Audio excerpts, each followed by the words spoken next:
اس دور میں خاص طور پہ ہمارے نوجوان جو ہیں، جو نئے تعلیم یافتہ ہیں، بیچارے کالجوں سے پڑھے، یونیورسٹیوں سے پڑھے، دین سے زیادہ واقفیت نہیں ہے، ان کو یہی شبہ ہوتا ہے کہ جی اب اللہ فرماتے ہیں کہ ہم نے مسلمانوں کی مدد کی، ہم مسلمانوں کے ساتھ ہیں، ہم مومنوں کے ساتھ ہیں، تو اب جو مومن ہر جگہ مر رہا ہے تو اللہ کی مدد کہاں ہے؟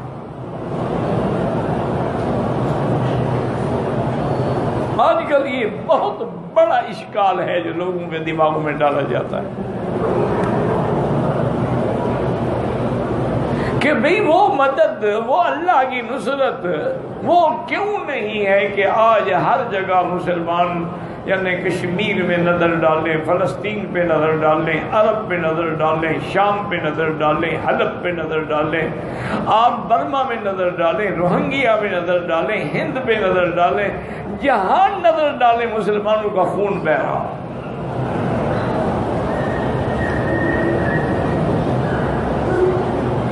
تو ایک بات تو یہ سمجھیں کہ قرآن میں جہاں جہاں نصرت کا وعدہ ہے وہ اسی جماعت کے ساتھ تھا جو اس وقت میدان بدر میں تھی، یہ نہیں کہ وہ وعدہ سب کے لیے ہے۔ وَلَقَدْ نَصَرَكُمُ اللَّهُ بِبَدْرٍ، بدر میں وعدہ تھا۔ اور دوسری بات یہ ہے کہ اللہ کا وعدہ جو ہے وہ مومنوں کی نصرت کا ہے۔ پورے قرآن میں اللہ نے کسی جگہ یہ نہیں فرمایا کہ ہم مسلمانوں کی مدد کریں گے۔ انتم الاعلون ان کنتم مؤمنین، تم سربلندوں کی شرط یہ ہے کہ مومن ہو، ایمان والے۔ اسلام تو ایک ظاہری نام ہے، استسلام اصل تو ایمان ہے نا دل کے اندر۔ اسی طرح کان حقا علینا نصر المؤمنین،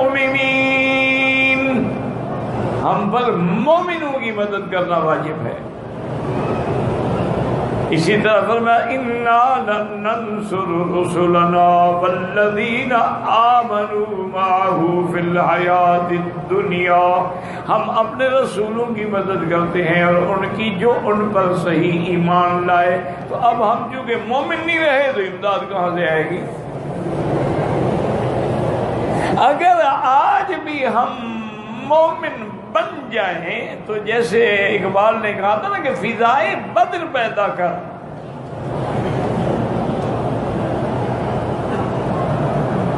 تم اسی طرح وہ میدان بدر کی فضا پیدا کرو، وہ روح بلالی پیدا کرو، تم اپنے اندر وہ جذبہ ایمان، حب مہاجرین و انصار پیدا کرو، تو آج بھی اللہ کی مدد آنے کے لیے تیار ہے۔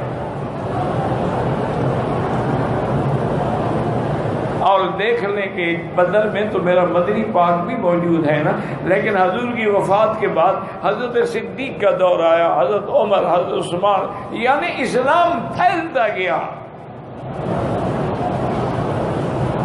کیونکہ وہ صحیح مومن تھے۔ اولئک هم المؤمنون حقا، اللہ نے فرمایا میرا مدنی تیرے صحابہ اندر باہر سے پکے مومن ہیں۔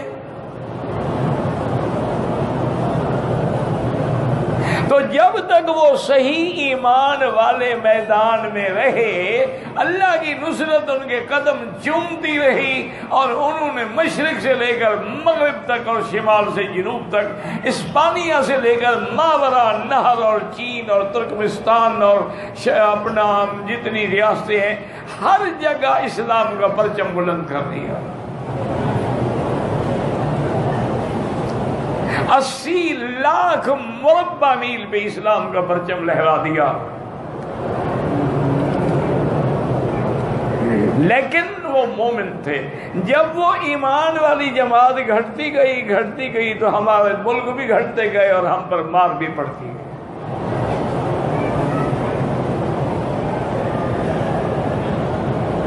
اور پھر درمیان میں جب بھی کوئی ایمان والا آیا، محمد بن قاسم آیا، وہ تو بہت بعد کا آدمی ہے نا، صحابی تو نہیں ہے نا وہ،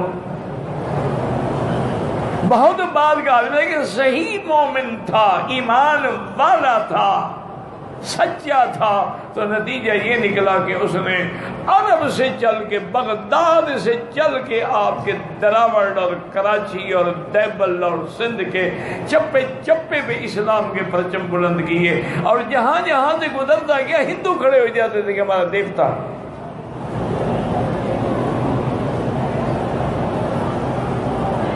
جب محمود غزنوی بت شکن بنا، بت فروش نہیں بنا، تو اللہ کی مدد آ گئی ساتھ۔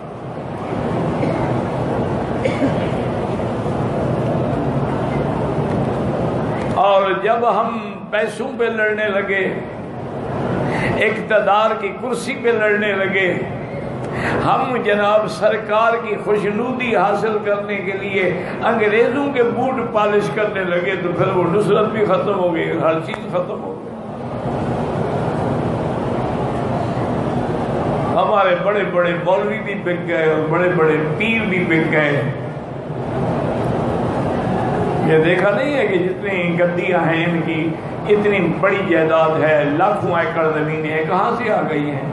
ہم کو تو میسر نہیں، مٹی کا دیا بھی، گھر پیر کا بجلی کے چراغوں سے روشن، یہ انگریزوں نے دیا تھا کہ تم ہماری مدد کرو، ہم تمہیں جاگیریں دیں گے۔ یہ لقب انہوں نے دیے تھے، کسی کو سر کا لقب دیا، کسی کو ڈاکٹر کا لقب دیا، کسی کو شمس العلماء کا لقب دیا، کسی کو مخدوم الملک کا لقب دیا، کسی کو مسیح الملک کا لقب۔ ساری ان کی سازش تھی اور ان کی گیم تھی، اور ہمارے جعفر و صادق جو تھے وہ سازش کر کے اسلام کو اندر سے کاٹ رہے۔ جعفر از بنگال، صادق از دکن۔